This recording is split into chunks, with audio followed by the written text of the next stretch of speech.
नमस्कार। आकाशवाणी के समाचार सेवा प्रभाग की प्रस्तुति न्यू इंडिया समाचार में हार्दिक स्वागत अभिनंदन है दोस्तों आपका।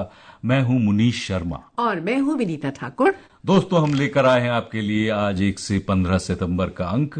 श्रोताओ, 21वीं सदी का भारत जितना विकसित होने के लिए अधीर है उतना ही वो संवेदनशील भी है। आज देश कर्तव्य पथ और कर्तव्य भवन का निर्माण करता है तो करोड़ों देशवासियों की मूलभूत सुविधाओं को सुनिश्चित करने का अपना कर्तव्य भी निभाता है।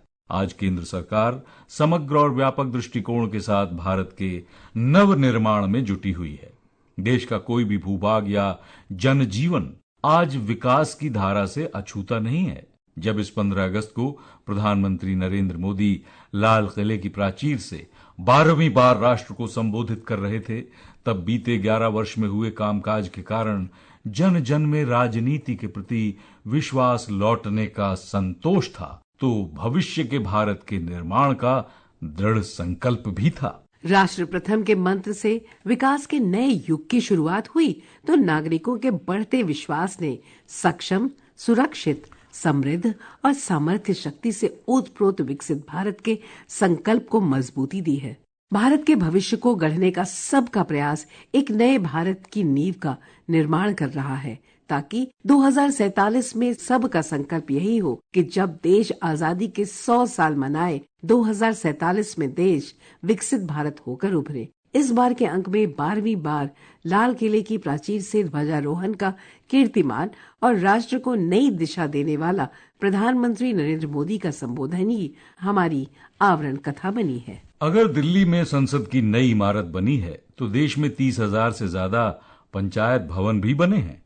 आज यहाँ एक और कर्तव्य भवन जैसी नई इमारत बन रही है, तो साथ ही गरीबों के लिए 4 करोड़ से ज्यादा पक्के मकान भी बनाए गए हैं।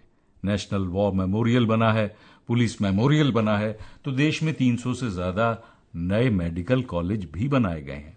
यहाँ भारत मंडपम बना है तो देश में 1300 से ज्यादा नए अमृत भारत रेलवे स्टेशन भी बनाए जा रहे हैं। यहाँ बने यशोभूमि की भव्यता पिछले 11 साल में बने करीब 90 नए एयरपोर्ट्स में भी नजर आती है। राष्ट्रपिता महात्मा गांधी कहते थे, अधिकार और कर्तव्य एक दूसरे से जुड़े हैं। कर्तव्य के पालन से ही हमारे अधिकारों को बल मिलता है। हम नागरिक से कर्तव्य की अपेक्षा रखते हैं, लेकिन सरकार के तौर पर भी हमारे लिए कर्तव्य सर्वोपरि है।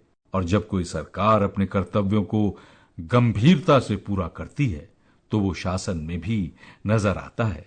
और यही कारण है कि नागरिकों को गरिमामयी जीवन मिले और विकास के मार्ग में आने वाली बाधाएं दूर हों, इस दिशा में लगातार काम हो रहा है।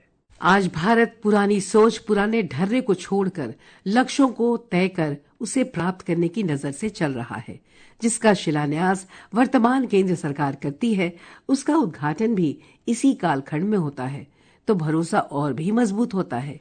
केंद्र सरकार की कार्य संस्कृति बड़ा सोचना, दूर का सोचना, सर्वजन हिताय सर्वजन सुखाय सोचना, ये कार्यशैली का पर्याय बन गई है। आज आधुनिक इंफ्रास्ट्रक्चर हो या ईज ऑफ लिविंग, दोनों पर समान बल दिया जा रहा है। प्रधानमंत्री नरेंद्र मोदी के लगातार 12वीं बार लाल किले की प्राचीर से संबोधन ने 12 विषयों में विकसित भारत के संकल्पों का मार्ग प्रशस्त किया है।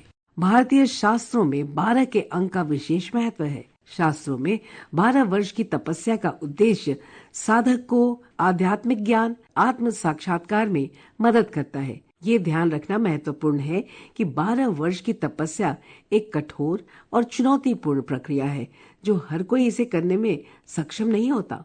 इसलिए लाल किले की प्राचीर से 12वीं बार राष्ट्र को संबोधन पिछले 12 वर्ष उसी तपस्या की तरह माना जा सकता है। जहां दशकों से समस्या थी, कोई चुनौती स्वीकार नहीं करता था, पीएम मोदी ने चुनौतियों को स्वीकार किया और उसका स्थायी समाधान भी किया। भगवान महावीर को 12 वर्ष की तपस्या से ज्ञान की प्राप्ति हुई थी। 12 का अंक पूर्णता, व्यवस्था और समय का प्रतीक माना जाता है। कैलेंडर में 12 महीने होते हैं, तो ज्योतिष की गणना के अनुसार संपूर्ण ब्रह्मांड 12 राशियों में विभाजित है। घड़ी में 12 अंक होते हैं और उसमें 2 चक्र 12 का होता है। कुंभ भी 12 वर्ष में एक बार ही आता है।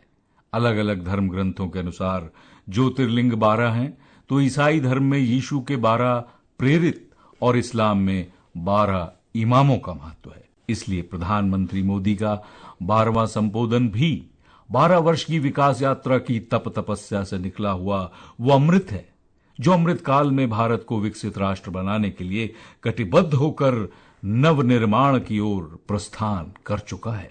संयम, साहस, शौर्य और आतंक के विरुद्ध निर्णायक जीत के साथ राजनीतिक, सामाजिक और सामरिक इच्छा शक्ति का प्रतीक बने ऑपरेशन सिंदूर की गाथा लाल किले की प्राचीर से गूंजी। प्रधानमंत्री मोदी ने अपने संबोधन में जता दिया कि भारत ने तय कर लिया है और लंबे अरसे से चली आ रही न्यूक्लियर की धमकियों को नहीं सहेगा। ऐसे किसी भी ब्लैकमेल का अब सीधा और सटीक जवाब दिया जाएगा।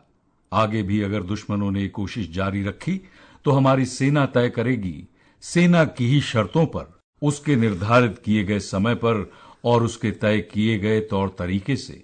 वो जो तय करे उस लक्ष्य के अनुसार हर हरकत का अब हम मुंह तोड़ जवाब देंगे।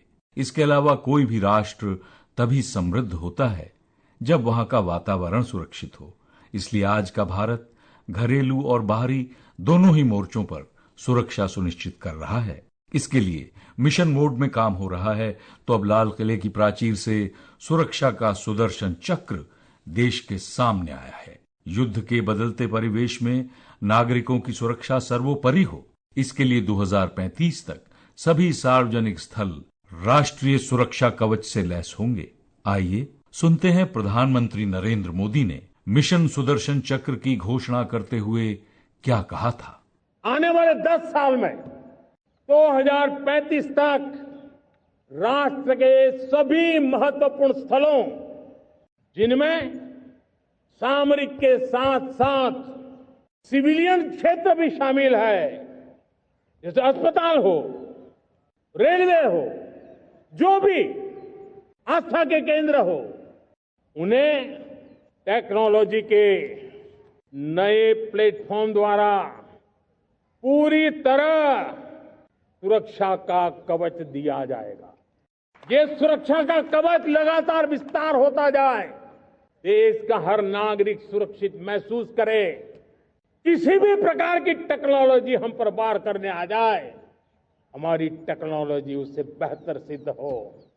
और इसलिए आने वाले 10 साल 2035 तक मैं ये राष्ट्रीय सुरक्षा कवच का विस्तार करना चाहता हूं, मजबूती देना चाहता हूं, आधुनिक बनाना चाहता हूं। और इसलिए भगवान श्री कृष्ण से प्रेरणा पाकर के हमने श्री कृष्ण का जो सुदर्शन चक्र था, उस सुदर्शन चक्र की राह को चुना है। आप में से बहुत लोगों को याद होगा, जब महाभारत की लड़ाई चल रही थी, श्री कृष्ण ने अपने सुदर्शन चक्र से सूर्य के प्रकाश को रोक दिया था और दिन में ही अंधेरा कर दिया था। सूर्य प्रकाश को सुदर्शन चक्र से रोक दिया था। और तब अर्जुन ने जो शपथ ली थी जयद्रथ का वध करने की, उस प्रतिज्ञा को अर्जुन पूर्ण कर पाए थे। वो सुदर्शन चक्र के पराक्रम और रणनीति का परिणाम था। अब देश सुदर्शन चक्र मिशन लॉन्च करेगा। ये मिशन सुदर्शन चक्र एक पावरफुल वेपन सिस्टम दुश्मन के हमले को न्यूट्रलाइज तो करेगा ही करेगा, लेकिन कई गुना ज्यादा दुश्मन पर हिट बैक करेगा। नीति हो या राजनीति, जब प्रत्येक निर्णय राष्ट्र प्रथम की सोच से होने लगे, चंद्रमा को छूने की इच्छा शक्ति को साकार करते हुए जो अपने जड़ों को भी नहीं छोड़े, तब होता है निर्माण नए संकल्पों का। भारत जब ठान लेता है तो इतिहास रचता है। कोविड के दौर में ही आत्मनिर्भरता को जन आंदोलन बनाने वाले प्रधानमंत्री मोदी ने लाल किले की प्राचीर से एक बार फिर राष्ट्र शक्ति, सम्मान और विकसित भारत के संकल्प से जोड़ा, ताकि संघर्ष से समृद्धि की यात्रा को और ऊंचाई मिले। 2047 में जब आजादी के 100 साल होंगे, विकसित भारत के संकल्प को परिपूर्ण करने के लिए 140 करोड़ भारतवासी पूरी ताकत से जुटे हैं। इस संकल्प की पूर्ति के लिए भारत आज हर सेक्टर में आधुनिक इकोसिस्टम तैयार कर रहा है। दोस्तों, ऊर्जा संरक्षण में आज भारत दुनिया को दिशा दे रहा है। एक लक्ष्य के साथ आगे बढ़ने वाला राष्ट्र विकासशील देशों की आवाज बनकर उभरा है। लेकिन अभी ऊर्जा के कुछ क्षेत्रों में आत्मनिर्भरता आज के भारत की आवश्यकता है, ताकि विकसित भारत का संकल्प साकार हो जाए। प्रधानमंत्री ने लाल किले की प्राचीर से देशवासियों को अवगत कराया कि आज 11 वर्ष में सोलर एनर्जी 30 गुना बढ़ चुकी है। हम नए नए बांध बना रहे हैं ताकि हाइड्रो पावर का विस्तार हो और हमें क्लीन एनर्जी उपलब्ध हो। मिशन ग्रीन हाइड्रोजन लेकर भारत आज हजारों करोड़ रुपए इन्वेस्ट कर रहा है। भविष्य की ऊर्जा को ध्यान में रखकर भारत न्यूक्लियर एनर्जी पर भी बहुत बड़े इनिशिएटिव ले रहा है। न्यूक्लियर एनर्जी में 10 नए न्यूक्लियर रिएक्टर्स पर तेजी से काम हो रहा है। 2047 तक हमने विकसित भारत का लक्ष्य तय किया है। जब देश की आजादी के 100 साल होंगे, हम परमाणु ऊर्जा क्षमता 10 गुना से भी और अधिक बढ़ाने का संकल्प लेकर आगे बढ़ रहे हैं। राष्ट्रपिता महात्मा गांधी ने स्वदेशी की जो अलख जगाई थी, अमृत काल में उसे सेवा, समर्पण, संकल्प का अमृत बनाकर भारत को विकसित राष्ट्र बनाने की पहल तेज हो चुकी है। वोकल फॉर लोकल जीवन का मंत्र बन गया है, लेकिन अभी भी अनजाने में विदेशी वस्तुएं खरीद लेते हैं। ऐसे में प्रधानमंत्री मोदी ने लाल किले से नागरिकों को स्वदेशी अपनाने का आह्वान किया तो व्यापारियों को भी बोर्ड लगाने को कहा, स्वदेशी माल यहाँ मिलता है। अमृत काल के विराट ध्येय को सिद्ध करने में युवा वर्ग की भूमिका सबसे महत्वपूर्ण है, क्योंकि भारत एक निश्चित कालखंड में युवा है और आज विश्व की सर्वाधिक युवा आबादी यही है। ऐसे में युवाओं के सपनों, आकांक्षाओं को नई उड़ान देकर भविष्य के भव्य भारत की सुनहरी तस्वीर गढ़ी जा रही है। इसलिए प्रधानमंत्री नरेंद्र मोदी कहते हैं, यही समय है, यही समय है। वोकल फॉर लोकल को लेकर प्रधानमंत्री मोदी कहते हैं, आज 140 करोड़ देशवासियों का एक ही मंत्र होना चाहिए, समृद्ध भारत। अगर कोटि कोटि लोगों के बलिदान से स्वतंत्र भारत हो सकता है, तो कोटि कोटि लोगों के संकल्प से, पुरुषार्थ से, आत्मनिर्भर बनने से, वोकल फॉर लोकल की बात करने से, स्वदेशी का मंत्र को जापने से समृद्ध भारत भी बन सकता है। वो पीढ़ी स्वतंत्र भारत के लिए खप गई थी, ये पीढ़ी समृद्ध भारत के लिए नए कदम उठाए, यही समय की मांग है। और इसलिए मैं आज बार बार आग्रह करता हूं और मैं देश के सभी इन्फ्लुएंसर्स को कहना चाहता हूं, इस मंत्र को आगे बढ़ाने में मेरी मदद कीजिए। मैं सभी राजनीतिक दलों को, राजनेताओं को, सबसे कहता हूं कि आइए, ये किसी राजनीतिक दल का एजेंडा नहीं है, भारत हम सबका है। हम मिलकर के वोकल फॉर लोकल उस मंत्र को हर नागरिक के जीवन का मंत्र बनाएं। निश्चित रूप से ये भारत का स्वर्णिम कालखंड है, जो 2047 के विकसित भारत की संकल्प शक्ति से लैस है। पूर्वजों ने जो सपने देखे थे, उन सपनों को संकल्प बनाने, अपने सपनों को जोड़ने, अपने पुरुषार्थ को जोड़ने की अमृत यात्रा जारी है। इसलिए राष्ट्र अब आह्वान कर रहा है कि 21वीं सदी में जो भारत की सदी है, उस सदी में स्वर्णिम भारत हम बनाकर रहें और उन सपनों को पूरा करते हुए आगे बढ़ें। श्रोताओं, समय की बाध्यता को ध्यान में रखते हुए आज बस इतना ही। इस पाक्षिक पत्रिका की हर प्रति उपलब्ध है हमारी वेबसाइट पर, जिसका पता है newindiasamaachar.pib.gov.in, जहां आप सभी समाचारों को विस्तार से पढ़ सकते हैं और चाहें तो उन्हें डाउनलोड भी कर सकते हैं। डिजिटल और प्रिंट में ये पत्रिका आज न सिर्फ देश में बल्कि विदेशों में भी अपनी खास पहचान रखती है, जिसका एक्स हैंडल है NISPIB इंडिया। इसके अलावा आप हमें response-nis@pib.gov.in पर ईमेल के जरिए अपने सुझाव भी भेज सकते हैं। आपके सुझावों का हम हमेशा करते हैं बेताबी से इंतजार। दोस्तों, मैं हूं मुनीश शर्मा और मैं विनीता, आपसे लेते हैं इजाजत। नमस्कार।